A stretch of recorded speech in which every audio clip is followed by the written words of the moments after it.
Hello everyone. Hope everyone's doing okay, whoever watches this video. I'm joining you from my floor because it's actually a really good spot to do videos because I can control this light right here on my blinds, and yeah, I think this is where I'm gonna do these videos from now on. But anyway, let's get into it. Today I wanted to talk about a concept, a practice that has really helped me in life. I think this is so important. I feel like if everyone was, it's low-key up there with meditation, not as impactful, I don't think, but important, because I think if a lot of people did this, the world would look very different. And I'm also going to do a video on why I love meditation and why I meditate and all of that, because that's important as well. And I think these two things together will have you on a very high path, basically a very clear path. So let's get into it. Radical self-honesty. First of all, why do I call it radical? Let me just do a little side note. I didn't make this up. I thought I did. I looked it up. I thought I was like, I thought I clocked that term. I thought I coined it. I thought I was like, that's my thing. But it's not. And that's fine. It's really interesting because I did a Google search on radical self-honesty because I was like, let's see if anyone's talked about this. And people have. And it's actually, of course, it's in the spiritual kind of group, community, whatever. And there's actually a woman, I think her name is Tara Brach. I don't know how you say it. Tara Brach. I don't know. Something like that. Or Brock. I don't even know. But she's actually a Buddhist teacher and teaches like a lot of stuff about Buddhism, and I actually do her meditations on Insight Timer, which is insane. Also, if you don't know what Insight Timer is, it's an app that has meditations on it and courses. It's so good if you like meditation and mindfulness and all of that. So yeah, she actually has a video on it, so you guys can watch that as well. Tara Brach, Radical Self-Honesty. But I'm going to talk about my experience with it and why I think it's extremely life-changing and so important, and a practice that you should try and everyone should try if you're trying to get into this self-inquiry and stuff like that. And being just more aware of your conditioning, you know, as a human being. So I call it radical.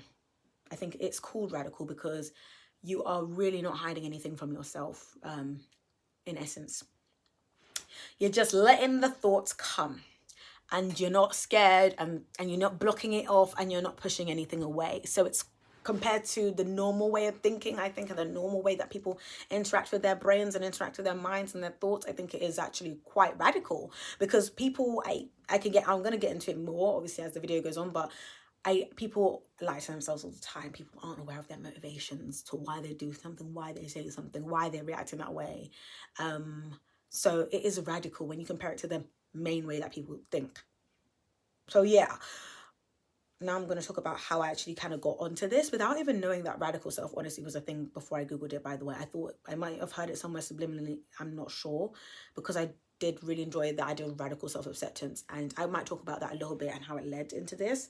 But personally, I just saw a video about this guy called Tian Tan, basically Tian space Tan, Tan, on YouTube. And I used to follow him on TikTok, and he spoke about doing, like, it was like a short or like something, a short video, about him saying he was recommending making diary entries, writing stuff down, you know, like journaling, but like a very like open way of doing it, not trying to sound special, just letting the thoughts come out and just writing exactly what you're thinking on the sheet, not trying to hide anything. And I was like, I'm gonna do that, but with my voice notes, because I make like loads of voice notes. They're basically, see how I'm talking to myself right now? It's basically like this, but like obviously less polished and more personal. But I'm just going to talk about anything that's on my mind and that's bothering me, and that's what I do. But you could obviously do that through, you could do voice, the people call it, what do they call it? Audio diaries. Video diary, audio diaries. I just call it making a voice note, ranting. Usually it was talking about my thoughts. And he said to do this, but on paper. So obviously if journaling's your thing, journal. But this is the first thing I want to hit, really, is what medium you use is, I think, important. Figure out how you want to do it. You don't really have that much. Maybe you could just talk to yourself out loud, you know? Maybe you can go on a walk and talk to yourself. Maybe you can write it down. Maybe you can do an audio recording or whatever. But find your medium first. What feels comfortable, or a comfortable way to express the thoughts in your head. Okay? So this is how I found out about it. Now I'm going to talk about why it's so frigging important and why it's such a good practice. And yes, it's a practice because you will see, as the more you do it, the more comfortable you are with just saying how it is. So, okay, first of all, why I think it's a great thing to do for your self relationship with yourself and this person and this brain is because it kind of creates a safe space where you could kind of just say anything you want. And that's basically what you're doing. You're just speaking your thoughts or writing your thoughts without censoring yourself, without trying to sound good and without it trying to be polished. You're just saying your thoughts, basically. You're saying everything that comes into the mind and just letting it out. And it's a very freeing thing, which is why it's so important. So this is what you're doing essentially. So what this does is I think it creates it creates a safe space in your mind almost where I feel like often in a society, like I said, people lie to themselves. I don't think most people know why they do things and their true motives to why they maybe said that or do that. People do things subconsciously all the time. And it's not even subconscious. I guess it is subconscious, but you can become conscious of some of these things. Like, why are you acting out of this emotion that's causing something like to go wrong? I'll give an example. So I'll give an example of my life. So I was young, but I remember when I was in probably 10 or whatever, people started to have parties, right? I only went to like a handful, but I remember my ego was obviously really strong. I wasn't aware of anything at all, which I was fucking like 15. Obviously I wasn't going to be aware, but I remember going to these parties and acting out in certain ways. Nothing crazy, nothing wild. I wasn't like that, but kind of just like getting frustrated, getting in my head, doing something stupid, saying something stupid. I don't know. And a lot of it was coming from wanting to be liked by other people and wanting to be like a cool person and wanting to get attention from this person. It don't sound cute. When you say it how it is, it don't sound cute. It sounds like, ugh. Because it is kind of, because it's coming from a place of you that isn't secure in yourself. So I wasn't aware towards why I was doing these things because I hadn't developed a self-honesty practice or a reflection practice or a mindfulness practice, obviously, because I was young and I didn't know. But basically, this is how an example, if that makes sense, you might act out in certain ways because you want someone to like you, want someone's attention. You want... you want to be accepted, and that's the ego's OG situation. I want to be liked by others. And I think that obviously goes back to the primal days where it's like, okay, if I'm not liked and I'm not accepted by this group of people, I'm dead. I don't have my clan, my group, my tribe, I think it really does go back to that. Do I look like I'm hunching? Yeah, so the wanting to be liked is such a big thing of the ego. And once you can clock that with a radical self-honesty practice or a practice of self-honesty, of practice self-reflection, or a practice of mindfulness, once you can acknowledge that, you start to move in a way more free way and a way more self-honest way. So yeah, this is what I mean about people aren't aware of why they do things, why they say things, why they feel things. So this practice, when you just let it out, you can actually have a kind of clarity, like, oh, this is why I did that. You can have breakthroughs. I've literally had breakthroughs, healing breakthroughs to understanding why I did something and how something makes me feel. Really sitting yourself down and writing or speaking or whatever medium you're choosing and figuring out exactly why you feel a way. And you don't even have to... sometimes you can have the thought in mind, I want to figure this out, I want to heal from this, I want to understand this deeply, I want to start that journey of like understanding and opening to it. Sometimes you can go in with that thought, but I think it's just best, something's on your mind, something's happening, you're writing it, you're saying it without filtering. So hopefully that makes sense. So let me get into a bit more of my notes now. So I wrote down here, it is a practice of not being scared to voice thoughts to yourself. I kind of wrote it really quick, but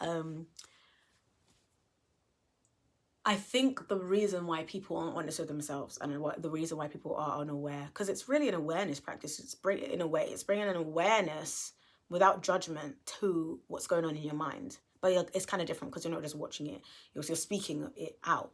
So I think people are scared of their thoughts. I really do think it goes to that point where people push their thoughts away. They push the scary thoughts away. They push the negative thoughts away.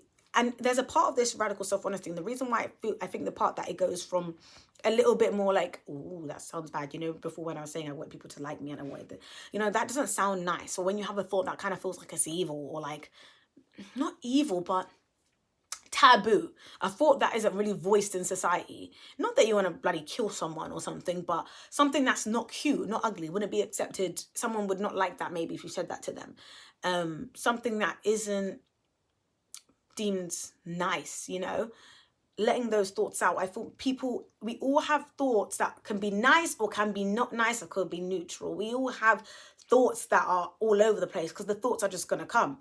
And I think people are genuinely, they don't know how to reach that because they don't know how to be honest with themselves. Probably because a lot of people have trauma and they haven't been given a foundation to have a safe place for themselves to kind of like chill, relax.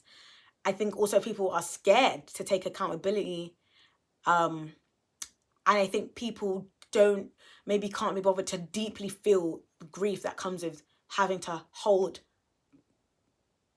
the emotions that some actions come from. Like, I think some people, or a lot of people, don't want to just feel bad. I think a lot of the avoiding the thoughts comes from people not wanting to sit in an uncomfortable emotion.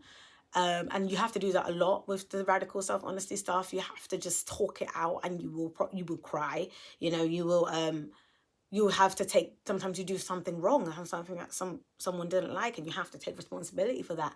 And it's just being aware of all those thoughts and how you feel about it. So it's really just tapping into, how do I feel right now? How do I feel right now? Do I feel mad? Do I feel sad? Do I feel angry? Do I feel neutral? How is this thing making me feel? You can really uncover things when you just go into, how is this making me feel, and why is this making me feel that?